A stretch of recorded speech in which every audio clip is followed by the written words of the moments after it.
Boa noite a todos. Boa noite a todos.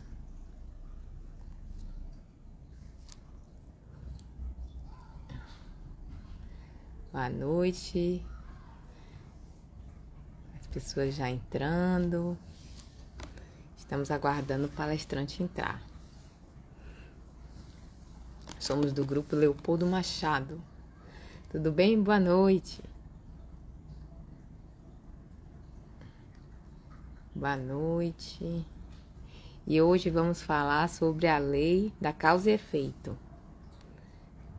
E ele chegou.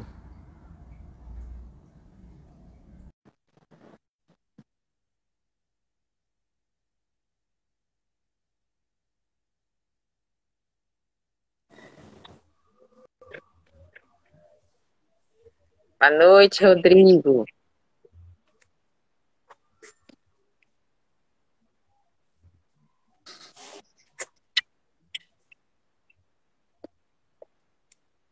Boa noite. Olá, boa noite. Agora tudo certo, hein? Agora tudo direitinho. Como está Tudo, meu áudio, irmã Ed? Tudo bem? tudo bem, tudo direitinho. Eu vi o Vamos lá. nome Ednaide, né? É, Aí do como Ednaide, só que não comumente, como eu fui apresentado pelo próprio pessoal da casa, olha, a sua anfitriã hoje é Ed, então vou me sentir à vontade para te chamar de Ed, tudo bem? é, Certo? é, nós somos do grupo Leopoldo Machado, né? E eu sou Dinaide Ed, sou trabalhadora do grupo. E hoje sou anfitriã sua, Rodrigo, né? Se apresente, por favor. Eu também sou Rodrigo Franco, né? Trabalhador, também trabalhador do grupo da Fraternidade Leopoldo Machado. E é com muita alegria, com muita satisfação que eu venho aqui nessa noite de quarta-feira, né, participar dessa exposição doutrinária, certo? Prestando aí esse trabalho à nossa casa, né, que é aquele ambiente acolhedor e de muito amor, está sempre a receber a cada um de nós que sempre se conecta, né, nessa energia do amor. E é isso. Agradeço pelo convite, estamos à disposição. O soldado na casa, ele quer trabalho, né, independente de ser um feriado. Mas estamos aí às ordens aí para fazer essa exposição doutrinária, como você mesmo mencionou, sabe, É, irmã? hoje em dia, com essa questão, né, de a pandemia nos trouxe isso, na verdade, né? Que a Com gente certeza. antes era muito limitado o presencial, e hoje em dia, com a pandemia, que todo mundo foi obrigado a trabalhar no virtual, no online. Então, assim, o que é que interessa ser feriado, né? Até mais fácil até, né? Exatamente. Para mim também eu acho ser muito mais cômodo. É o desafio, né, da apropriação das tecnologias, mas que em contrapartida quebra um galho, como você mencionou aí, sem igual. Pois é. Então vamos começar a dar início, né, ao tema de hoje.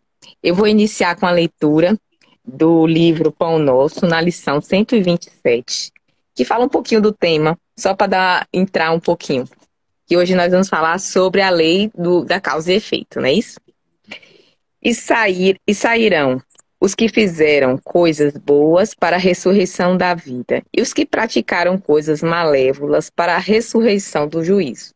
Isso foi João que falou no capítulo 5, versículo 29. O nome do texto é Lei do Retorno. Em raras passagens do Evangelho, a lei reencarnacionista permanece tão clara quanto aqui, em que o ensino do Mestre se reporta à ressurreição da condenação. Como entenderiam estas palavras os teólogos interessados na existência de um inferno ardente e imperecível?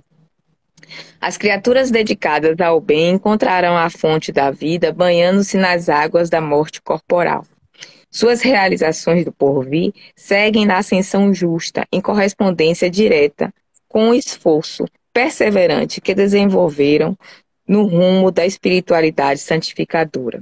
Todavia, os que se comprazem no mal cancelam as próprias possibilidades de ressurreição da luz. Cumpre-lhes a repetição do curso expiatório. É volta à lição ou ao remédio. Não lhe surge diferente alternativa. A lei do retorno, pois, está contida amplamente nessa síntese de Jesus. Ressurreição é ressurgimento, e o sentido de renovação não se compadece com a teoria de penas eternas. Nas sentenças sumárias e definitivas não há recurso salvador. Por intermédio da referência do mestre, contudo, observamos que a providência divina é muito mais rica e magnânima que parece. Haverá ressurreição para todos, apenas com a diferença de que os bons tê-la-ão em vida nova e os maus em nova condenação, decorrente da criação reprovável deles mesmos. Então, solicito a espiritualidade nesse estudo de hoje, que nos traga inspiração, que nos traga boas vibrações para um aprendizado novo, né? Que é sempre importante a gente aprender o novo, tá bom? Que te inspire, Rodrigo, para você trazer palavras boas para a gente. Que assim seja. Que assim seja, minha irmã. Que essas bênçãos dos irmãos de luz eles possam recair sobre nós e que, obviamente, né, ilumine as nossas mentes, ilumine o nosso espírito, para que a gente tenha aí o entendimento adequado da mensagem que sempre fica por trás de toda a atividade doutrinária, né, como essa que é realizado, no caso da nossa casa, aí, todas as segundas, terças e quartas-feiras. Então, como você bem mencionou, já fazendo uma correlação com o texto que foi lido, né, quando a gente pensou nessa proposta de tema relacionado à lei de causa e efeito, né, o que é que surge de cara na nossa cabeça? Aquela ideia do karma, né?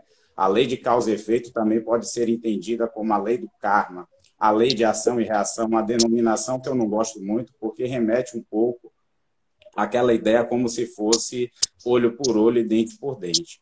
A gente vai entender que essa lei do karma, né, também conhecido como a lei de causa e efeito, que eu acho um nome mais apropriado, a própria palavra karma do sânscrito, ela remete à ação, ação de causa e consequência ante os diversos pontos relacionados à caminhada espiritual. É um termo que foi muito vulgarizado pela cultura hindu, mas que, obviamente, a gente trazendo aqui pela nossa ótica da doutrina espírita, a gente tem aquela ideia do karma.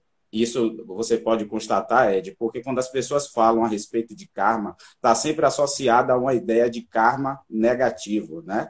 Aquela ideia punitiva, eu fiz um determinado ato equivocado nessa mesma existência ou existências anteriores e isso terminou resultando uma situação infeliz na minha vida.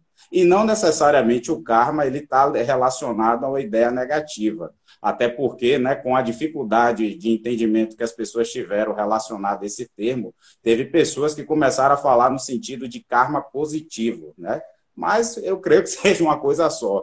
Fica mais fácil no entendimento a gente falar de causa e efeito. Obviamente que se a minha causa, né, determinado ato da nossa existência, da nossa longa caminhada evolutiva espiritual, é uma causa positiva, obviamente entendamos que essa consequência ela também será positiva.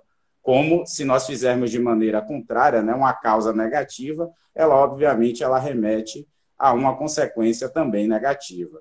Tem uma obra, Ed, que eu acho que é do conhecimento de todos, da coleção Vida no Mundo Espiritual, né, são as obras de André Luiz por via da psicografia de Chico Xavier, em que ele faz uma colocação muito interessante a respeito dessa lei do karma ou da lei de causa e efeito, né, que é uma coisa em que ele diz, é uma espécie de contabilidade. Ele lá numa conversa com o mentor, né, ele e Hilário, se não me engano, conversando com um mentor chamado eu sou péssimo para memorizar nome, mas eu acho que é sânscrito, alguma coisa assim, não me recordo direito. Mas um dos mentores, ele fala justamente como sendo uma espécie de contabilidade, né, da longa vida espiritual. Uma espécie de contabilidade da vida superior em que ela marca todos os pontos positivos e negativos da longa caminhada evolutiva espiritual de que temos. Então, e nessa longa conta aí que nós temos, está aí computado os créditos e os débitos, os méritos e os deméritos, que obviamente vai terminar influenciando em uma situação feliz ou infeliz, certo? Então, de maneira geral, a gente pode dizer como sendo o conjunto de padrões, né, que terminam repercutindo na vida do espírito, seja ele tanto como encarnado, quanto como espírito desencarnado. Sobre a nossa ótica, a gente vai ficar preso mesmo nessa questão de encarnado, certo? Determinadas anomalias, né, determinadas dificuldades com as quais a gente se depara ao longo da nossa vida, né, e que a gente se pergunta por que determinadas coisas essa lei de causa e efeito, né, que é uma lei perfeita, é uma lei universal, né, que tem todos os atributos do Criador, e obviamente atesta, né, a sua soberana bondade e justiça, ela tem um objetivo por trás disso. E se ela é oriunda de Deus, esse objetivo ele é sempre bom. Qual seria esse objetivo bom? A nossa reeducação. Então, quando a gente analisa sobre esse ponto de vista, cai aquela ideia, né, das ideias de que a gente está passando por diferentes punições. Não, as dificuldades que a gente se apresentam na nossa vida, todas elas são oportunidades, como a gente vai deixar claro aqui nessa mensagem da noite, certo? Oportunidades de quê? De resgate, oportunidades de reparações ante a erros cometidos nessa mesma existência, quanto em existências anteriores. Quando a gente vasculha determinadas situações da nossa vida, em que a gente procura a causa e a gente não encontra, por exemplo, caso de doenças congênitas, né? Cegos de nascença, enfim, as mais diversas situações, onde que está essa causa, certo? Se Deus, obviamente, permite assim, e se Deus é soberanamente bom e justa, né? Então essa causa, ela certamente é justa, e se ela não está nessa existência, ela está na existência anterior. Esse é o ponto qual a doutrina ela nos dá como farol, certo? Ela nos dá como uma possibilidade de explicação ante essas anomalias. E a lei de causa e efeito, a gente vai ver durante a nossa exposição doutrinária, que não há vítimas nesse processo, né? O processo de vitimização, ele não se enquadra aqui. É muito comum, Ed deve ter visto isso lá no Leopoldo Machado, quando as pessoas perguntam, procuram um atendimento fraterno, relatando uma determinada dificuldade, seja ela familiar, seja ela financeira, seja ela espiritual, e a postura qual é? É sempre a postura de quê? De vítima, né? Eu sou tão bom, né? Eu faço tudo que está ao meu alcance, certo? E determinada dificuldade se apresenta por mim, certo? Então, se a gente está diante dessa lei, que é a lei de causa e efeito, que é uma lei perfeita, então aquela coisa não caiu de paraquedas na vida de ninguém. Alguma razão tem que ser, e essa razão, obviamente, ela é justa, né? Porque Deus, de hipótese alguma, ele quer o mal dos seus filhos. Então, esse é o primeiro ponto na nossa exposição doutrinária daqui do grupo da Fraternidade Leopoldo Machado, que a gente chama a atenção. E aí tem a obra, né, do Pentateuco Espírita, o livro Céu e Inferno, que ele fala abertamente sobre essas penas, né, e gozos relacionados à vida futura. E é muito interessante a gente olhar esse item desse capítulo lá do livro Céu e Inferno, em que ele vai trazer mais ou menos 33 itens discutindo a respeito da lei de causa e efeito, o Código Penal da vida futura. Dá até medo de ler, né? Quando a gente fala, né, com o pessoal das atividades do grupo de estudo. Nossa, Rodrigo, Código Penal da vida futura, sim, Código Penal à luz da doutrina espírita, em que a gente consegue entender mais ou menos como seria essas diversas anomalias aí que se apresentam ao longo da nossa existência, certo? Obviamente que dentro dessa exposição doutrinária, a gente tem um tempo aqui, né, que eu peço até que você me chame a atenção se eu estiver sendo muito extenso, certo? E se estiver se encaminhando do final, porque a gente não tem condições de dar conta desses 33 itens.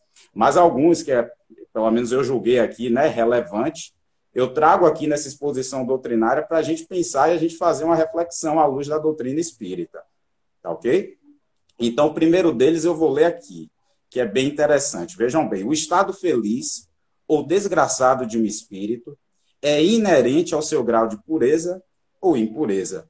A completa felicidade prende-se à perfeição, e toda imperfeição é causa de sofrimento, e toda virtude é fonte de prazer, certo? Então, esse é o primeiro ponto para a gente pensar, certo? Um indivíduo, um determinado espírito, que ele apresenta 10 imperfeições, naturalmente, ele sofre mais do que aquele indivíduo que apresenta 4 imperfeições. De quais imperfeições eu estou falando? Inveja, ciúme, cupidez, egoísmo, orgulho, nenhuma dessas que a gente apresenta. Né? Só que não, né, Ed? Obviamente que são imperfeições que todos nós, né, labutamos durante o dia a dia, e tem sido feito, obviamente, eu acredito, né, que um esforço de superação dessas imperfeições, certo? Mas como bem colocado aqui, né, então, se a vida está muito difícil, né, se a gente se apresenta em situações de felicidade, que né, com alguns amigos eu converso muito isso, é marretada para tudo que é lado, família, trabalho, lá. Então, meu nobre, é porque a quantidade de imperfeições aí está demais, certo? Mas isso não serve, obviamente, com aquela ideia, né, da gente esmorecer. Não, a ideia não é essa. é o olhar que a gente deve ter daí para frente como um desafio que se apresenta na nossa vida. E, obviamente, como eu falei, que o objetivo por trás, né, dessa lei de causa e efeito é a superação, né, dessas dificuldades. Então, obviamente, é um desafio que é apresentado, né, para a gente, com o objetivo da gente promover a educação do nosso espírito, certo? Então, esse é o primeiro ponto a ser pensado. E, nesse sentido, eu entendo que o espiritismo é meio difícil para algumas pessoas digerirem, né? Não sei se você já parou para pensar isso, porque é o seguinte, né, é muito mais cômodo, né, pelo menos é o que eu observo isso, para algumas pessoas dizerem que a causa da minha vida é um obsessor, né? É obra de Satanás, né? É obra do vizinho que fica botando som alto, me perturbando o tempo inteiro, e eu não falo da minha impaciência também do lado de cá, né? De, enfim, repensar essa situação de dificuldade, certo? Então, é isso que a gente traz, né? Muito mais cômodo. E quando chega lá na cabine, né? Do atendimento fraterno, lá no Leopoldo mesmo, né? Tem aquelas 3 cabines lá, e quando você escuta do atendente fraterno ou de quem quer que seja, ou das nossas exposições doutrinárias, que as razões da sua dificuldade é você mesmo, papai, né? Aí o bicho pega, né? Tem gente que sai do centro, não dá continuidade ao tratamento, enfim, são os mais diversos tipos de situações que se apresentam, tá bom? Muito mais fácil culpar o outro, né? É É verdade. muito. Porque você culpar você, você vê a culpa em você, você tem que refazer. Primeiro admitir isso, e adiante disso você tem que tomar uma postura. Você tem que mudar. E aí é difícil mudar. O mudar é muito difícil. A zona de conforto de culpar o outro é muito mais fácil. E O nesse outro, qualquer que sentido, seja. Pode ser o outro o vizinho, como pode ser o outro o obsessor. com certeza, com certeza. E nesse sentido é o que eu chamo a atenção, né? Que o espiritismo ele tem um olhar diferenciado, né? Em que aspecto? Né, de ir chamando paulatinamente na exposição doutrinária, que eu uma vez conversei com o irmão, né, que ele tinha grande dificuldade em assistir às exposições doutrinárias, porque, Rodrigo, aquilo é muito chato, né, aquilo dá sono, eu não consigo ficar no salão concentrado. E eu acho que muitas daquelas coisas que estão sendo faladas ali não é para mim. Meu irmão, será mesmo que não é para você? Porque dentro de um trabalho doutrinário como esse, né, quando a gente tem uma mensagem evangélica qualquer e que chama sobre a caridade, é porque a carapuça está sendo puxada para todos que estão ali naquele momento, né? Todos ali estão precisando, obviamente, rever as suas atitudes relacionadas a esse tópico da caridade e, obviamente, englobar aquilo na sua vida, certo? Então, vá lá, meu irmão, veja essa caridade, principalmente quando se trata de processos obsessivos, né? Porque o obsessor, né, ele vai ser atraído, né? Lá na reunião doutrinária, ele vai passar pelo processo de doutrinação com o dialogador. Obviamente, ele não tem os entraves da matéria e ele compreende essas questões de uma maneira muito diferente relacionada a nós, certo? Que estamos aqui na condição encarnado. Então, isso é válido para todos nós, certo? É um ponto que a gente tem que parar para pensar, porque, obviamente, aquela situação de dificuldade que se apresentou para a gente está muito relacionada a essas imperfeições que se apresentam no nosso interior, que é inerente, obviamente, também à condição, né, de espíritos imperfeitos, todos aqui encarnados no planeta de provas e expiações, que é o planeta Terra. Beleza? Então, esse é o primeiro item que está lá no livro Céu e Inferno, que eu julguei relevante a gente trazer. Tem outro ainda que é muito legal de ver, que o pessoal, eu acho que, enfim, eu vou ler aí e vejo o que é que você acha, Ed. O bem como o mal são voluntários e facultativos. Vejam só, livre o homem não fatalmente impelido para um nem para outro. Aí fala, cometi determinado ato equivocado porque a carne é fraca. Quem não escuta isso, né, Ed, o tempo inteiro? Eu fiz determinada coisa porque escutei aquela vozinha mandando eu fazer, eu fui e fiz. E aí, mal esquecendo que o próprio Livro dos Espíritos, na questão mais ou menos 645, ele fala a respeito disso, né, que não existe arrebatamento irresistível, certo? As sugestões, elas são sugeridas o tempo inteiro. A nossa mente vibra ante aquilo que está impregnado no nosso coração. Então, se os meus pensamentos produzidos, né, eles são pensamentos felizes, certo? Obviamente que as virtudes, elas estão ali trabalhando de maneira legal. Da mesma forma como chega também aqueles pensamentos infelizes, isso é um indício claro de que as imperfeições estão ali evidentes. Mas Rodrigo tem os pensamentos que são sugeridos aqui e acolá, né? Tem os pensamentos que são sugeridos positivamente, enquanto que há aqueles que são sugeridos negativamente. E aí o que é que fazemos? Tem sempre aqui o artífice, né, da própria sorte, tem sempre o espírito, né, o princípio inteligente que decide entre o fazer e não fazer. Então, todo ato, né, feliz, obviamente, que carrega o nosso mérito, porque a gente tomou a decisão. Como infeliz também tem o peso da responsabilidade, porque no final das contas é a gente que faz. Né? Por exemplo, um exemplo de um assassino que pega uma arma e atira em alguém, obviamente tem as sugestões espirituais, né? Faz, não faz, mas quem decide no final das contas é o espírito. E nesse sentido tem um peso da responsabilidade. Obviamente que a gente vai discutir mais à frente que há circunstâncias atenuantes ou agravantes, né? É sempre levado em conta a intenção e o conhecimento de causa, certo? Se já se tem intenção, se já se tem premeditação, e se tem conhecimento do bem, né, das noções de justiça e justiça, isso obviamente pode ter um peso maior ou menor, certo? E tem outro aqui que está muito relacionado ao que eu comentei antes, Ed. Veja bem, a responsabilidade das faltas é toda pessoal. Ninguém sofre por erros alheios, salvo se a eles deu origem, quer provocando-os pelo exemplo, quer não os impedindo quando poderia fazê-los. Então, não ter isso de eu sofrer por um erro cometido pela minha mãe, não é por aí, certo? Ao longo da caminhada evolutiva dela, espiritual, como da mesma forma não ter isso dos meus pais estarem sofrendo por erros meus. Cada um responde por si. Ante o tribunal, né, da universal, né, o código divino, cada um é responsável por aquilo que faz. E tem um ponto também que é interessante nisso, a gente ser penalizado pelo bem que se não fez, né? O espiritismo chama muita atenção disso, a gente está muito focado ante ao bem, né? Eu não faço bem, mas também não faço mal, a gente fica muito preso nessa ideia. Mas não fazer o bem, né? Isso também já é um indício de imperfeição e isso implica sofrimento, certo? Então, porque todo desenvolvimento das virtudes, elas implicam no futuro uma fonte de prazer, uma fonte de pena. Uma fonte de prazer ou uma fonte de pena, a depender da escolha do nosso ato, certo? Então, tem essa ideia. E aí as pessoas podem contrapor e falar assim, mas, Rodrigo, existe aquela ideia de karma individual, né? Eu acho que todos já escutaram falar disso, karma individual, karma familiar e karma coletivo. Né, isso não é muito distoante da ideia, porque aquele karma familiar é quando membros, obviamente, da mesma família, estão todos incursos em um erro, certo? E aí o que é que acontece como um processo kármico é aquela doença, né, hereditária, é uma situação aqui, um exemplo que eu estou dando, que todos os indivíduos da família eles já encarnam nessa situação. A gente pode entender isso como sendo um karma familiar. Como um karma coletivo, tem um exemplo claro agora que é a situação de pandemia que nós estamos inseridos. Se a pandemia envolve o planeta Terra, então todos os espíritos aqui encarnados estão envolvidos nesse processo kármico. Com qual objetivo, Rodrigo? O objetivo da punição? Não entendamos dessa forma. O objetivo é a educação. Várias possibilidades se apresentaram, certo? Pessoas perderam emprego, a gente viu isso o tempo inteiro, tudo inflacionado como está. A gente vê aí, infelizmente, alguns indivíduos, né, desviaram recursos, né, públicos, enfim.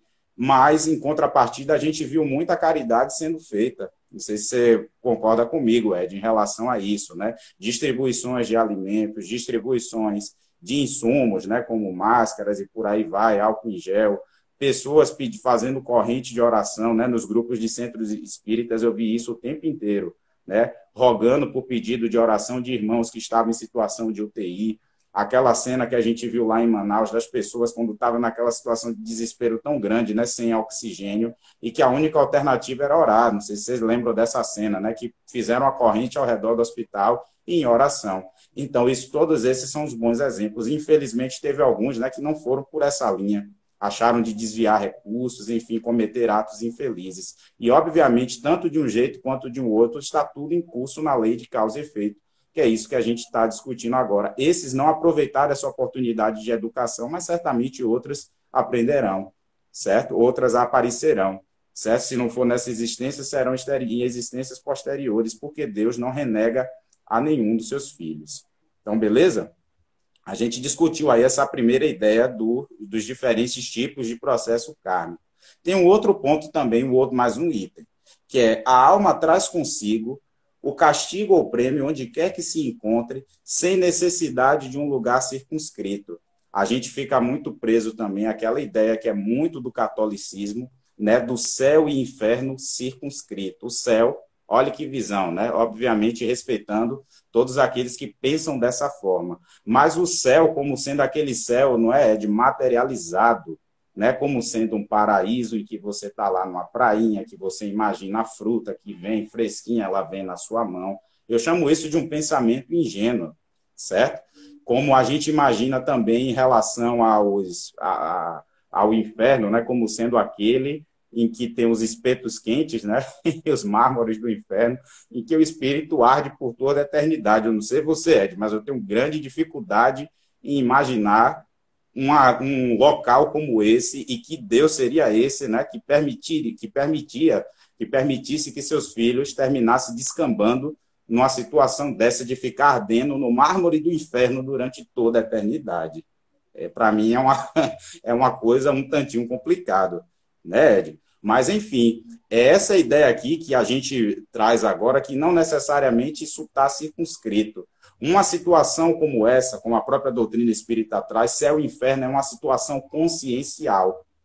Mesmo na condição de espíritos encarnados, o espírito já pode estar vivenciando uma situação infernal, né? Uma situação umbralina. Ou você pense aqueles irmãos que vivem, por exemplo, numa Cracolândia. Se aquela vida não é um tremendo inferno, é o que eu digo isso a todo mundo. Se aquela situação já não é uma situação desesperadora. A mãe que pede, né, um pedaço de pão seco para dar ao seu filho e não encontra nada. Se aquilo já não é uma situação desesperadora. Certo?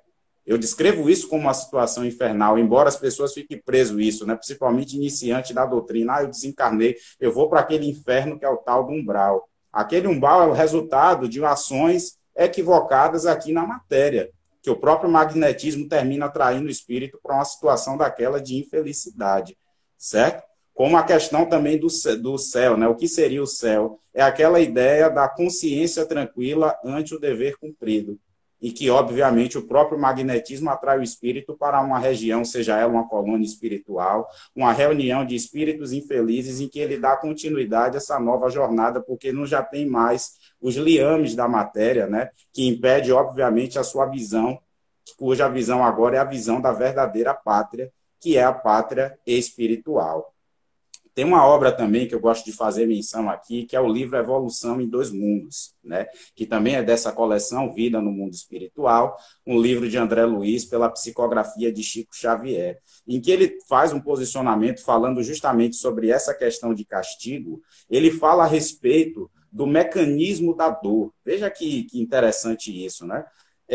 Como seria mais ou menos esse mecanismo da dor? O espírito ele tem lá uma atitude incorreta, né, seja ela qual for, e nisso tem uma nuance muito grande, porque a gente fica pensando só como se fosse uma coisa pesada, e não necessariamente é uma coisa pesada. Às vezes não é um pensamento equivocado que a gente já despende, tem um mecanismo de autorregulação que está atuando no sentido de trazer a gente à reeducação, certo? Então, essa atitude incorreta, ela cria mais ou menos, fica ali na região mental do espírito, né, na psique, cria o que a gente chama de zona de remorso. E essa zona de remorso, toda vez que o espírito tem acesso a essa situação mental, ela termina sendo fonte de radiações doentias que termina impregnando o corpo perispiritual.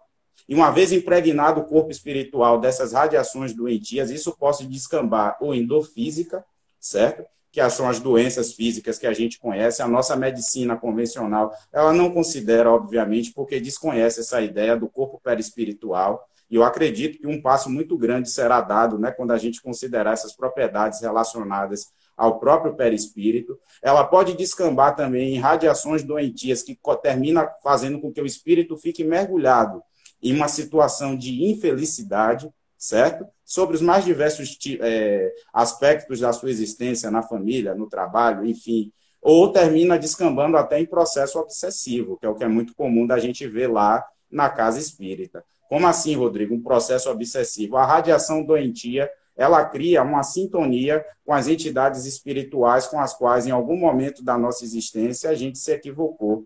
Pessoas, né, espíritos com os quais a gente deveria amar e a gente fez o contrário, a gente odiou, né? Espíritos que a gente deveria agir com lealdade e a gente traiu, certo? Então, são esses os mais diversos pontos, são os equívocos que a gente comete ao longo da nossa caminhada evolutiva, e que ele descreve muito bem, né, nessa obra aí, a Evolução em Dois Mundos, como seria mais ou menos esse mecanismo aí, que funciona esse mecanismo da dor, e que está muito relacionado a esse item que a gente acabou de ler, certo?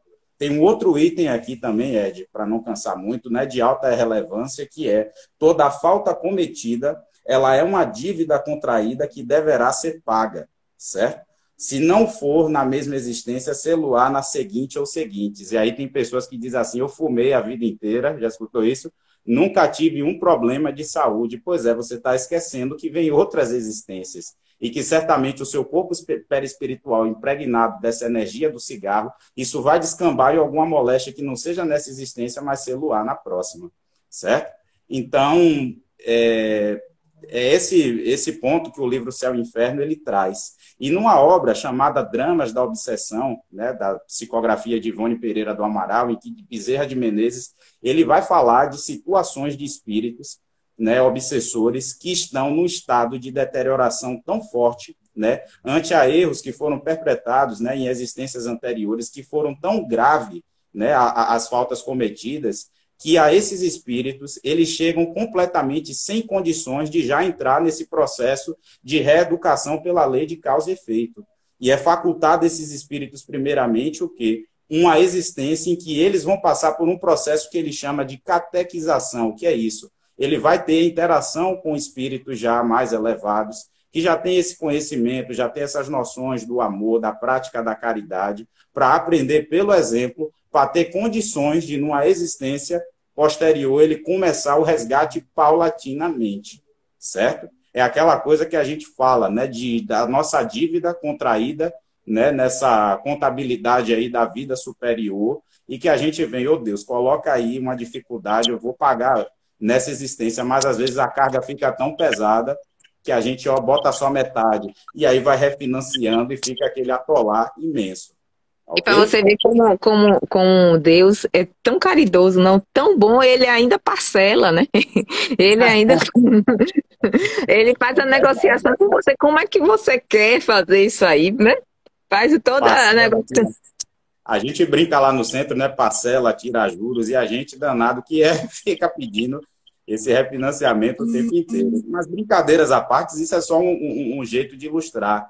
E isso atesta, como você mesmo falou, de a soberana bondade, né, de Deus, que não quer que nenhuma das suas criaturas ela se dê mal. A ideia não é de um suplício eterno, mas a ideia é de um melhoramento sincero, certo? E é essa a ideia dessa exposição doutrinária de hoje, trazer essas ideias, esse entendimento, né, da lei de causa e efeito. É Bom, como você falou, como é que você falou agora? Da melhora, né? E da evolução. O rumo à evolução. A gente não está aqui para ficar nesse mesmo lugar ou nem regredir. A gente está aqui para evoluir. Então, é dada a nós todas as oportunidades possíveis, tanto, até o parcelamento, né? Para poder a gente poder evoluir da forma adequada, né? Interessante isso. porque isso, até se assim não fosse, isso seria uma negação de uma das leis divinas, que é a lei do progresso, né? Toda a sua criatura ela tem como fatalidade o progresso. Sair da condição de mineral ao arcanjo, né? O que se fala, né? Atingir aquela condição de espírito puro. Obviamente que uns chegam a isso mais rapidamente e outros a depender do esforço que se faça, enquanto que outros chegam mais lentamente. Mas não porque Deus fez um mais ou menos privilegiados que outros. A ideia não é essa, certo? Mas que uns, obviamente, se esforçam mais nesses sentidos do que outros. Quantos indivíduos, a gente fala sempre, né, nem atentou para essas questões relacionadas ao seu interior. Não estou falando de religião, né, que as pessoas até falam: todo mundo tem que virar espírita. Não, não é essa. Mas atentar para aquilo que acontece dentro da sua natureza íntima, certo? Será que eu não estou sendo egoísta demais, orgulhoso demais? Obviamente que todos nós somos, né? Eu vejo aqui os amigos falando: ah, Rodrigo, já é um santinho. Meus amigos aqui, alguns até inclusive estão assistindo, eles sabem que aqui do lado de cá não tem nenhum santinho, né? Eles sabem do esforço, que hora a gente acerta, hora a gente vacila, certo? Mas o esforço é da gente manter uma constância, né? Num padrão vibratório que seja elevado, porque esse sim se configura um patamar evolutivo elevado. Tá, ok? Que vai fazer com que a gente avance aí nessa longa caminhada evolutiva espiritual.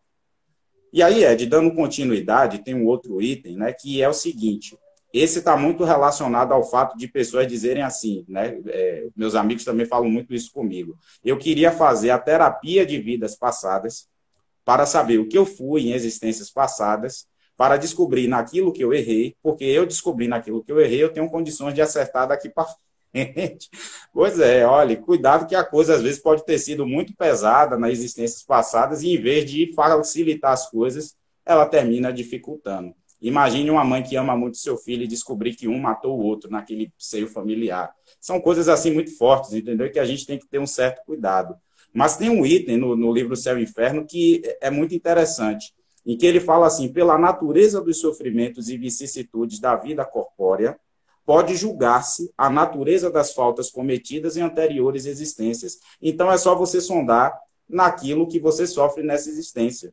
Então, se o seu problema é familiar, é porque alguma coisa relacionada a essa questão familiar, que obviamente a gente não sabe dizer especificidade, aconteceu nesse sentido, certo? Se seu problema é financeiro, se o seu problema é de saúde, são questões nessa área. Se é espiritual também, tem aspectos relacionados a existências anteriores que dá, partindo mais ou menos da ideia do que se passa agora, né, nessa existência, a gente pode ter uma ideia do que ocasionou, né, essa falta. E aí fica imperativo para a gente: se eu sei que o meu problema é familiar, o que é que eu faço agora? Fico tretando com todo mundo, né? Fico brigando, ou eu procuro um meio de superar as dificuldades que estão me apresentando agora? É nesse sentido que o Espiritismo chama atenção, só que, obviamente, de fazer um bem dentro das nossas possibilidades. Certo? Obviamente, se eu me constato, obviamente, meus amigos sabem disso, não é um cara impaciente danado. Mas se eu já me constato impaciente, é imperativo que eu trabalhe no sentido de ter mais paciência. E aí o que é que acontece? Eu vou tentar uma vez, acertei de boa.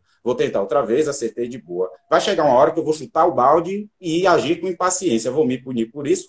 Óbvio que não, sou um espírito imperfeito. Mas vou tentando até manter aquilo uma constante. É essa a ideia. Certo? E aí temos os recursos de oração, de participação, de exposições doutrinárias, as diferentes religiões aí, né, não necessariamente o espiritismo, ajudam as pessoas a se conduzir, né, nesse caminho de melhoramento da sua conduta interior. Tem gente até que não precisa de religião nenhuma. Vai da necessidade de cada um, né? Isso não é regra que tem que ter religião, não é isso, porém, eu mesmo discordo desse tipo de posicionamento. Tem uma obra, Ed, também lá ainda na própria ação e reação. André Luiz, ele dá uma ideia, mais ou menos, de alguns tipos de causa que pode ser a fonte. Só que, obviamente, ele mesmo chama a atenção. Olha, tenha cuidado no entendimento disso, porque você não pode tomar isso ao pé da letra. Por exemplo, né, as pessoas que passaram por um processo de abortamento, né, numa existência anterior, o que é que pode vir? Com problemas de esterilidade, doenças genitais, certo? E aí dizem assim: se eu estou com doença genital agora nessa existência, quer dizer que eu fiz aborto em existência anterior? Não necessariamente. Pode ser ou pode não ser. Não devemos tomar essas coisas por regra. Por exemplo, ociosidade, né, indolência, que é a preguiça, certo? Isso pode vir nas questões de desemprego, má remuneração profissional, paralisias. Aí o pessoal, meu Deus, né? Todo mundo desempregado, a situação de trabalho difícil. Pois é, pode ser nesse caminho ou não é. Ele fala isso só de uma ideia geral, né? Como, por exemplo, inteligência canalizada para o mal. Indivíduos em que a gente vê, né, que, obviamente, nessa parte intelectual, ele tem um desenvolvimento considerável, mas usa o quê? Esse conhecimento para aplicar golpe nas pessoas, né? Para desenvolver vírus, para desenvolver spam, para roubar senha de pessoas no banco. Essa utilização da inteligência mal canalizada. E que isso, obviamente, numa existência posterior, pode acarretar em hidrocefalias, oligofrenias, certo? Obviamente que cada caso é um caso. Ante esses pontos que eu enumerei, aí está muito relacionado o próximo item, né, que tem uma relação direta, que é a mesma falta, ou seja, o mesmo erro, no caso de abortamento, enfim, esses exemplos que eu acabei de dar, ele pode determinar expiações diversas conforme as circunstâncias atenuantes e agravantes. Isso é muito interessante, é uma sutileza da justiça divina, porque considera, foi aquilo que eu falei, a intenção e o conhecimento de causa. Então, imaginemos, por exemplo, uma situação de homicídio, em que tem o selvagem que mata porque acredita que se ele comer a carne do irmão, ele vai ter a inteligência daquele indivíduo, ele vai ter a força, como a gente já tem relatos aí ao longo da história da humanidade, né, nos tempos mais antigos. E, diferentemente daqueles que matam porque quer se livrar da vítima, ainda com requinte de crueldade, com tortura. Obviamente que os pesos no cometimento dessas faltas, eles são diferentes. E, obviamente, as penas, né, que ficam por trás disso, a maneira de resgatar esses erros, os processos educativos, eles são diferentes. E é nesse sentido que a gente começa a entender. Aí as pessoas falam, Rodrigo, quer dizer que se uma pessoa que matou de tiro numa existência anterior, ela morre de tiro? Olha a ideia ingênua, Ed, né? Que a gente vê, não necessariamente, né? Espíritos, infelizmente, recalcitrantes, né? Muito apegados à matéria, às vezes é necessário que se passe por uma situação dessa. Agora, aqueles que, obviamente, né, têm as mais diversas circunstâncias atenuantes ou agravantes e que já compreenderam e tiveram um arrependimento sincero, não necessariamente ele tem que passar por uma situação como essa, mas ele certamente vai passar por um processo expiatório cuja situação de sofrimento depende de como ele vê aquela situação que se apresenta, né? É aquela imagem que a gente conhece, né, de um indivíduo, um meme muito interessante de dois indivíduos num copo de água, lembra? Do mesmo nível, né? Esse copo de água, enquanto que um, ele nada, né, bota as mãos para trás, o outro fica em desespero. É mais ou menos nesse sentido que se apresenta essas situações de sofrimento. Qual é a nossa conduta? O chamamento do Espiritismo é fazer as pessoas, abrir os olhos das pessoas de que essa situação são quadros que se apresentam no sentido de fazer com que você se reeduque, certo? De fazer com que você repare esses erros cometidos em existências anteriores e construa paulatinamente um patrimônio de natureza moral que vai fazer com que você tenha mérito de galgar uma condição existencial mais elevada no futuro. A recompensa prometida pelo Cristo, como o próprio Espiritismo está lá, isso está lá no Evangelho segundo o Espiritismo, não é uma recompensa material. Essa situação de céu, de inferno, não tem nada a ver com materialidade, sim, tem a ver com essa questão consciencial. Então, se aqueles indivíduos que já estão numa situação mais tranquila, eles certamente trabalharam no bem em algum momento.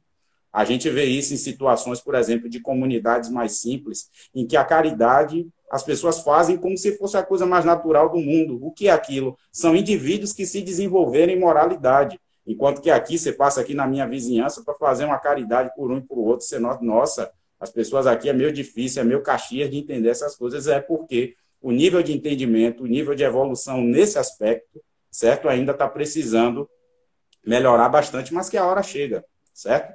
E Deus não renega a nenhum de seus filhos, certo? E tem um ponto também que serve de consolação, né, que está lá no céu e inferno, é que não há uma única ação meritória que se perca. Olha só, não há uma única ação meritória que se perca.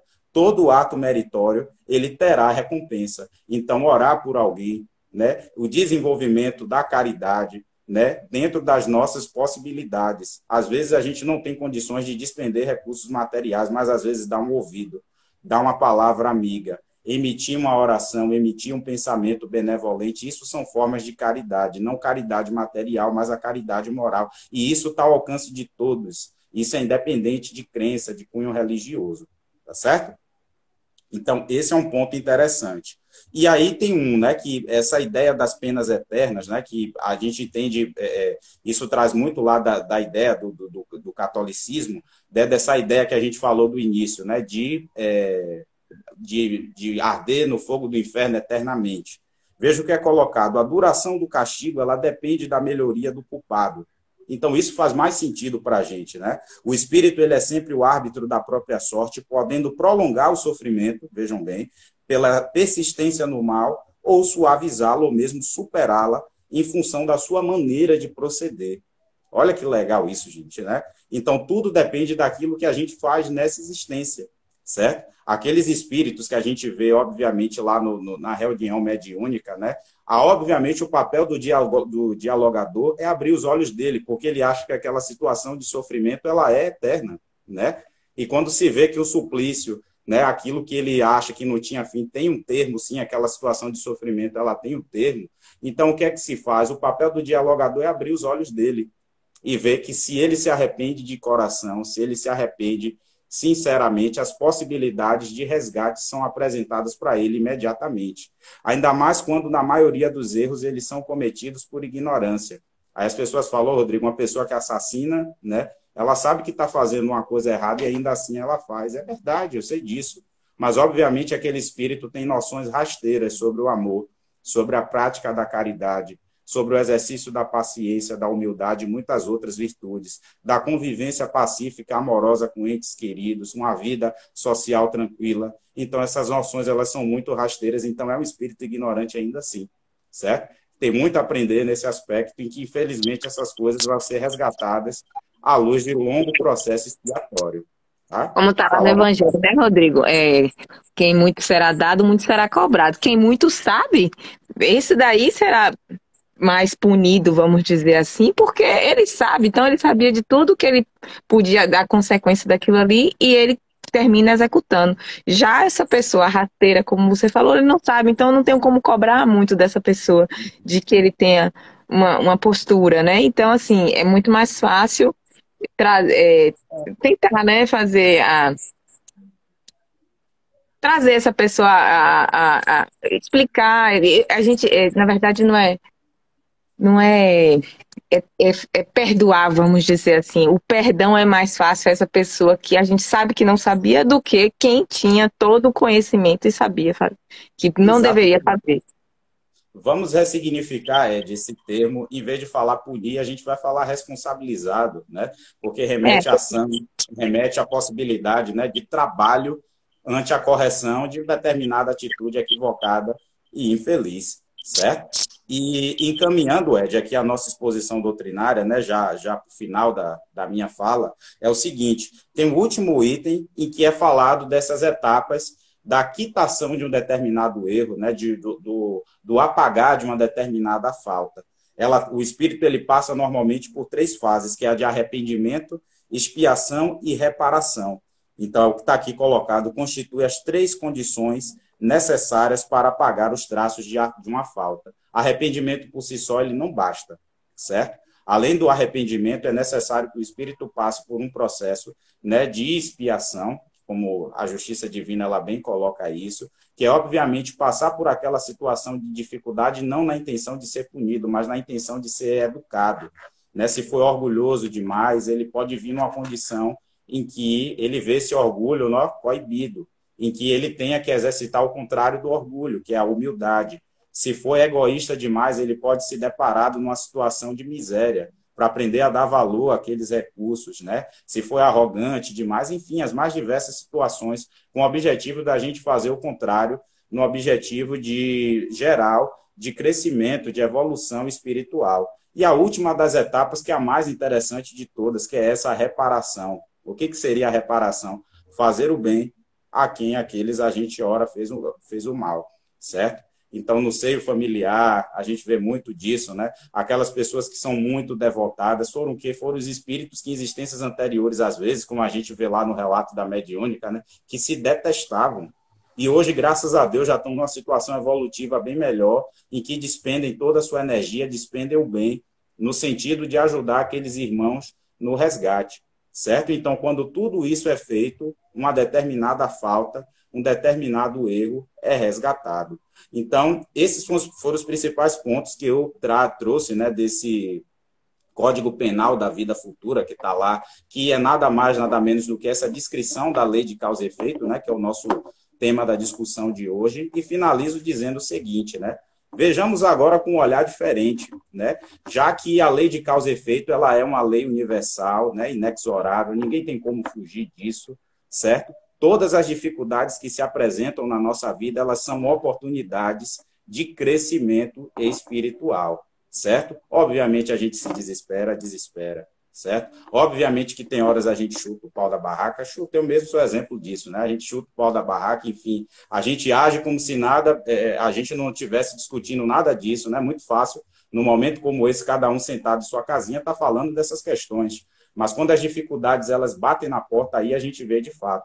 Mas cabe a gente tentar, né? Tentar o quê, Rodrigo? Ser mais amoroso, tentar ser mais pacífico, né? Tentar ser mais caridoso, humilde, simples, ante essas situações que acontecem, porque aí a gente está criando paulatinamente mérito para uma condição existencial mais tranquila.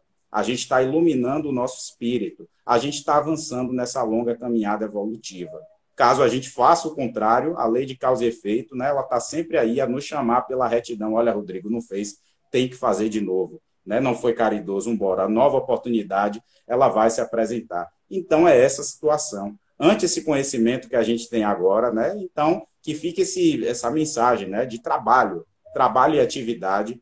Eu acho que é o que a gente tem que colocar para frente no sentido, né, do melhoramento da nossa conduta interior e na interação que a gente tem que ter aí com os nossos irmãos. Temos o Evangelho, né, temos os irmãos de luz que estão ao nosso lado sempre a nos auxiliar, anjos guardiões, temos as nossas pessoas amadas que convivem conosco, temos o recurso da oração, exposições doutrinárias, igrejas evangélicas, terreiros de candomblé, de umbanda, as possibilidades são muitas, cabe a gente escolher quais daquelas a gente vai seguir. Tá, ok? Muita paz para todos. Agradeço, Ed, mais uma vez, imensamente a oportunidade, tá, de estar fazendo essa exposição doutrinária da nossa amada casa. Espero que a gente se veja também presencialmente, né, já que lá as atividades já estão sendo retomadas, viu? É isso aí.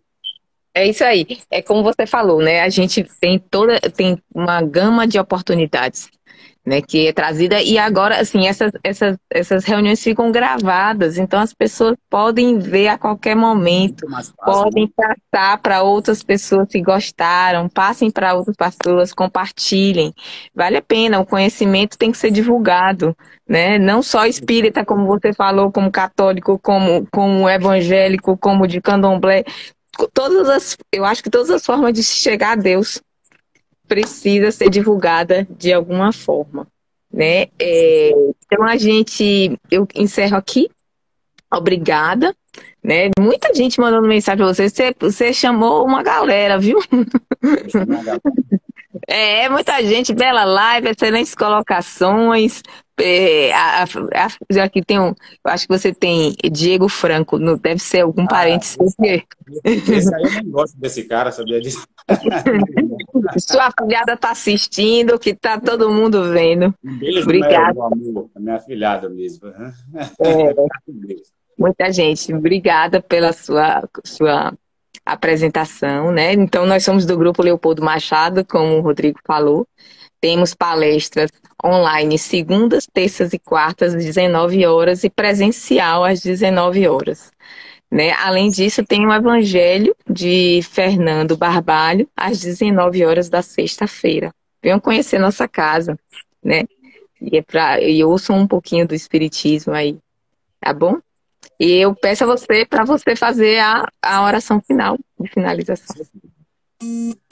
Então, vamos a todos aqueles que estão concentrados conosco, né, nessa energia do trabalho da noite de hoje, elevar um pouco o nosso pensamento, mentalizar a imagem do Mestre Jesus, agradecendo pela oportunidade de trabalho nessa noite de quarta-feira, agradecendo a sua assistência, mestre, dos mentores espirituais do grupo da Fraternidade Leopoldo Machado, dos nossos anjos guardiões, dos anjos guardiões de todos aqueles que nos acompanharam também nessa atividade doutrinária, rogando para que as mensagens que foram passadas na noite de hoje, elas fiquem arquivadas na nossa consciência, elas fiquem arquivadas no nosso coração, e que quando a gente se deparar com as situações de dificuldade, a gente possa, de fato, agir de maneira amorosa, de maneira pacífica, de maneira caridosa, de maneira humilde, de maneira simples, enfim, né? Que esse ambiente de iluminação ele não fique restrito ao nosso grupo de estudos, ele possa se expandir, atingindo a todos os nossos entes queridos, os nossos desafetos,